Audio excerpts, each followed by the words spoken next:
Saludos, gracias a las personas que están pendientes de las publicaciones que realizamos desde Astrea. Bienvenidos una vez más a una de estas presentaciones en la que vamos a seguir trabajando en los temas de estudios de mercado. ¿Qué es lo que vamos a revisar esta vez? El objetivo es comenzar con una nueva serie en la que vamos a analizar, ¿no? Todo qué es lo que debe contener un buen estudio de mercado. ¿Qué es lo que se destaca? ¿Cuáles son los componentes? Aquí comenzamos con una serie porque son varios aspectos a tomar en cuenta y vamos a ver tanto lo que se puede levantar de información directamente, lo que se conoce como levantamientos primarios, y también lo que podemos conseguir en otras fuentes, porque el objetivo, ¿no?, del estudio de mercado es contar con información.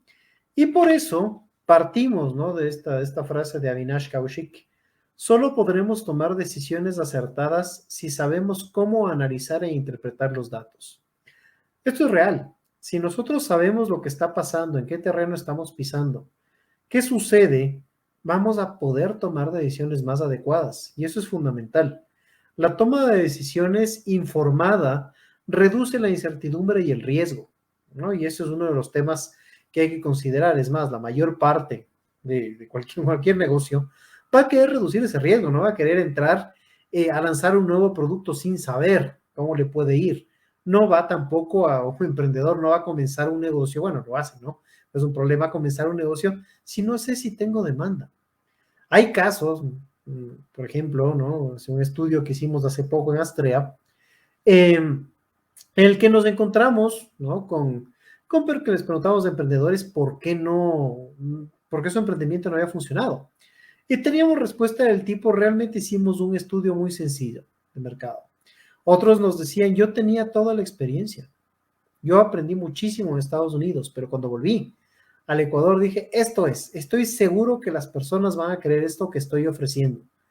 Pero al final no resultó, porque no había mercado para eso que se estaba ofreciendo. Y esto sucede, por eso la información es tan importante. ¿Qué es un estudio de mercado? ¿Qué es? ¿Para qué lo hacemos? ¿Para qué nos sirve? Bueno, es algo que utilizamos para garantizar la toma de decisiones y entender mejor el panorama comercial al que nos enfrentamos al momento de realizar las operaciones. En este caso, las empresas, los emprendimientos, ¿con qué se enfrentan? ¿Con qué se encuentran? ¿Sí? ¿Qué es lo que tienen que saber para comenzar sus operaciones? Nosotros en Astrea, en los estudios de mercado los manejamos en algunas partes. Cuando se quiere hacer un estudio de mercado para un emprendimiento, por ejemplo, claro que es fundamental conocer, y eso lo vamos a presentar, ¿no? Obviamente forma parte de esta serie que vamos a presentar, ver qué es lo que pasa, ¿no? ¿Qué es lo que pasa con la demanda? ¿Me van a demandar? ¿Me van a comprar? ¿Cómo ven a la competencia? ¿Cuáles son las marcas mejor posicionadas? ¿Cuáles son los atributos que tienen esas marcas? ¿Cuál es la disposición al pago? ¿Qué hábitos tienen nuestros potenciales consumidores? ¿Qué les gusta? ¿Por qué les gusta eso? ¿Qué les puede llevar a tomar la decisión de compra? ¿Qué es lo que puede afectar que se tome esa decisión de compra? ¿Cómo podemos construir lealtad? Todo eso lo levantamos, ¿sí? Pero hay un detalle adicional, que es con el que vamos a comenzar. Y la primera parte que vamos a revisar ahora es lo que tiene que ver, ¿no?, con el conocer efectivamente el mercado. Es decir, si hacemos un estudio de cómo le puede ir a una innovación, una empresa, un nuevo producto de una empresa que esté en funcionamiento, un emprendimiento, nosotros partimos justamente de evaluar la situación del mercado. Así comenzamos. ¿Y cómo evaluamos esta situación del mercado? ¿Qué es lo que nos da mala atención? ¿Cómo lo vemos? La situación del mercado la analizamos. ¿Por qué? ¿Qué es lo que hace que tomemos en cuenta? ¿Qué es lo que tiene importante? Bueno, conocer la situación del mercado nos dice el entorno en el que estamos, ¿no? Nos dice cómo estamos y las tendencias que está siguiendo ese mercado, y también conocerlo, saber cuál es el tamaño, cuál es la situación que tiene. Esto lo voy a detallar un poquito más adelante para que se entienda mejor, pero es fundamental que nosotros sepamos hacia dónde está yendo, porque es muy diferente un emprendimiento en tiempo de crisis o una propuesta nueva en tiempo de crisis que una propuesta nueva cuando estamos en tiempos de bonanza. Si nosotros vemos históricamente, ¿no? Aquí tenemos un ejemplo de qué es lo que nosotros hacemos. Trabajamos, por ejemplo, en la primera parte, le decimos a nuestros clientes: mira, esta es la situación que tiene el país, en estas estamos. Y eso es lo que nosotros hicimos en una la semana pasada. analizando cuál es la coyuntura del país. Hacemos un análisis mucho más amplio, claro está, pero la idea es hacer un análisis económico, decirle a quien esté interesado en el estudio de mercado, la primera parte es, mira, esta es la realidad, así estamos. Esto nos dice el Producto Interno Bruto, es decir, todo lo que se produce en el país, ¿va a crecer o no va a crecer? ¿Sí? Esta es la situación de las ventas, esta es la situación de inflación, es decir, ahorita tenemos inflación alta, pero como todo el mundo, ¿no? En Estados Unidos la inflación superó el 8,6% y por eso en este momento hasta la bolsa de valores cayó bastante el día de hoy, ¿no? Justamente porque hay desconfianza en lo que pasa en la economía. ¿Cuál es la situación del comercio? ¿Cuál es la evaluación internacional que es el Ecuador? Porque de ahí también viene dinero para nosotros. ¿Y por qué hacemos esto? Bueno, la situación es simple. Cuando nosotros estamos en un periodo de bonanza, es mucho más fácil lanzar un producto nuevo porque hay más indulgencia, de cierta forma. Hay mayor capacidad de compra, ¿sí? Dependiendo del producto que nosotros estemos ofreciendo, puede llegar más fácilmente al mercado. En época de recesión, claro que se puede emprender, totalmente, pero tengo que ser mucho más estricto. Y depende mucho lo que voy a ofrecer. Depende muchísimo la innovación y la diferenciación que va a tener lo que voy a ofrecer. Y también pesa bastante, ¿sí? El hecho de que si esto forma parte de lo que yo puedo ofrecer en un entorno de crisis. Y eso es lo importante de evaluar. Aquí puse un gráfico. Estas son las ventas y exportaciones que tiene el país al primer cuatrimestre del año. ¿Y qué nos dice esto? Lo que nos dice es cómo estamos hasta el mes de abril y nos permite ver una tendencia. ¿Sí? Si sumamos todas las ventas y exportaciones, ¿no?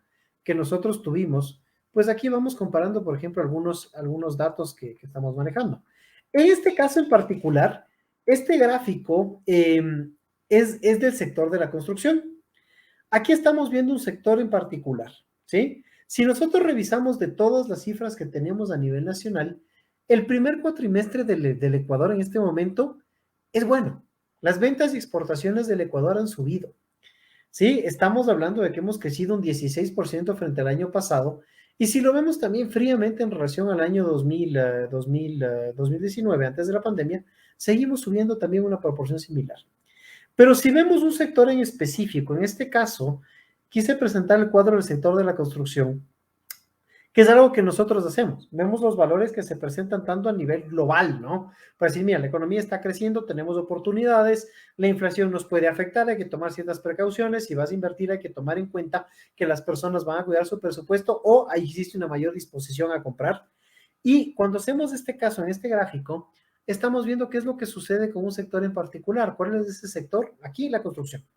Este gráfico es de la construcción. ¿Sí? ¿Qué es lo que está pasando con el sector de la construcción? Aquí nosotros podemos ver cómo tuvo unos años bastante buenos, 2013, 2014, 2015, en los cuales las ventas que tuvo este sector en el primer cuatrimestre del año, es decir, de enero a abril, estaban cerca de los 2.000 millones de dólares. En el 2017 lo superaron, pero vemos cómo 2018 y 2019 no fueron buenos y con la recesión, cuando tuvimos la pandemia, ¿no? Si estamos hablando justamente de lo que pasó, nos encerramos desde el 16 de marzo del 2020, esto cayó a 984 millones, un sector muy afectado y por el que se planteó mucho también, ¿no? Es decir, desde quienes lo representan, la necesidad de tomar alguna medida para volver a incentivarlo, ¿sí? Es más, el proyecto se vacunaron a los trabajadores para que vayan a trabajar ellos ahí. ¿Y qué es lo que tenemos? Una pequeña recuperación, pero no la misma que se da a nivel de país. Cuando nosotros hablamos de país, ya superamos los valores que tenemos del primer cuatrimestre de ventas y exportaciones, son mucho más altos que lo que se tiene en los años anteriores. Entonces, podemos decir que en su conjunto la economía del país, si bien no es que estamos en una bonanza, se ha recuperado, ha habido resiliencia, capacidad de reponerse por parte del sector privado. Y sí ha contribuido también el mayor precio del petróleo, sin duda. Pero ¿qué estamos viendo? Si tomamos un sector en particular, y ese es parte del análisis que hacemos, hacer un estudio de mercado implica conocer un sector, saber cómo le está yendo. Y en este caso vemos qué pasa con la construcción. Y lo que está pasando con la construcción es que lentamente se está recuperando, pero todavía, ¿sí?, no alcanza los niveles que alcanzó en el año 2012. Es un sector que fue muy golpeado y que si bien se están dando ciertas condiciones, quienes trabajan en este sector lo saben. La tendencia no es de una recuperación inmediata, ¿sí? Es un tema que hay que seguir trabajando. Hay que ver también el asunto, ¿no? Con las tasas de interés y el acceso al crédito. Y eso es parte del análisis que se incluye en un estudio de mercado. Por ejemplo, si yo estuviera trabajando completamente en el sector de la construcción, Obviamente haría un análisis de esto, de las ventas y exportaciones, para saber hacia dónde está yendo el mercado. Un tema de permisos de construcción que se han emitido para saber también cuál es la tendencia que se da en ese caso. La evolución de los precios de los materiales de construcción, que también, ¿no? Eso también lo podemos encontrar. Vamos a ver también qué pasa con la importación de materiales de construcción. Hay varios elementos que se incluyen en esto, ¿sí? En la parte de fuentes secundarias. Pero también supongamos otro cambio. Supongamos que yo no quiero invertir en la construcción y que no soy un constructor. Supongamos que yo soy un proveedor de la construcción. Supongamos que yo vendo materiales de la construcción. Esto me sirve y forma parte de lo que yo le entregaría. Porque yo le estoy diciendo, si yo soy un vendedor, tengo un equipo comercial que tiene que vender, que tiene que sacar, ¿no? Que tiene que justificar. Mira, esta es la situación del sector de la construcción. Tú tienes que ofrecer algo bastante innovador, tienes que ofrecer algo que realmente permita fortalecer lo que se está haciendo con costos mucho más convenientes. Porque en este momento la construcción necesita eso, necesita un apoyo de ese tipo. Y eso es lo que nos permite ver. Muchas veces cuando hacemos estos estudios, ¿no? Hay equipos comerciales que dicen, mira, es que mi sector no tengo ventas, es imposible, hay una recesión. Se hace este cuadro, se analiza la situación de este sector y se dice, mira, el tamaño de mercado es de 2.000 millones de dólares. Eso es, y está creciendo. Si tú no le estás vendiendo, ahí hay un problema, ¿no? Y esto permite ver lo que pasa con los equipos comerciales. En el caso de la construcción, sí, no es tan sencillo. Hay varios temas, ¿no? Y esto lo saben quienes están en este segmento, las dificultades que se dan. Pero no quiere decir que no hay mercado, sino que es un mercado más complicado, que hay que ofrecer mucho más y mucho mejor para poder llegar a la gente. Cuando hacemos un estudio de mercado, nosotros en Astrea siempre comenzamos con la parte de fuentes secundarias. Vemos lo que pasa en la economía, en la primera parte, el análisis económico, y luego pasamos al análisis sectorial o de la actividad que nos interese. En este caso fue la construcción. Pero si a mí me dicen, quisiera ver qué pasa con las flores, qué sucede con los restaurantes, qué sucede con hoteles, qué sucede con la producción de snacks naturales, qué sucede con la producción de insumos médicos, qué sucede con el comercio y la importación de equipos y materiales de seguridad. Esto lo podemos ver en cualquier caso. Si yo lo quiero ver a nivel nacional, lo veo a nivel nacional. Si lo quiero ver a nivel de provincia, lo vemos a nivel de provincia. La idea es darle a mi cliente, si el objetivo es que yo pueda entender qué está pasando. ¿Vale la pena no invertir? ¿Vale la pena no trabajar? ¿Sí? ¿O vale la pena invertir más para ser mucho mejor? Es un mercado mucho más exigente. Y aquí yo veo si hay mercado o no. Y si lo hay y vale la pena y sé que soy el mejor, perfecto. Vamos a ir, ahí sí, a la siguiente parte. En la próxima semana, nosotros ya vamos a hacer un análisis de levantamiento de información. Vamos a ver cuáles son las alternativas que se presentan. Desde Astrea hemos trabajado en todo lo que tiene que ver con encuestas, grupos focales, entrevistas, los diversos tipos de encuestas que hay, las metodologías que se presentan, las auditorías de servicio. Hay varios elementos que se pueden utilizar. Pero no olvidemos que la primera parte siempre es entender qué está pasando. ¿Hay mercado? ¿No hay mercado? ¿Cómo le está yendo? ¿Hay ventas? Porque ya me permite anticiparme. Cuando hacemos un plan de negocios o hacemos un estudio de factibilidad, es fundamental saber todos estos elementos. Armamos el plan de negocios, tenemos que decir, mira, necesitas esto, esto y esto. En este terreno nos estamos manejando, por ende tienes que actuar de esta forma. Y eso lo complementamos con levantamientos de este tipo. Entonces, esto lo hacemos así y podemos encontrar soluciones para las actividades que se presentan a nivel nacional. Con esto terminamos el día de hoy la presentación que hemos realizado. Les agradecemos mucho a las personas que están pendientes, que nos siguen, que revisan la información que publicamos y los invitamos la próxima semana para la presentación que vamos a realizar de los levantamientos de información de fuentes primarias. Lo agradecemos mucho. Un saludo desde Astrea y nos veremos en una próxima ocasión. Muchas gracias.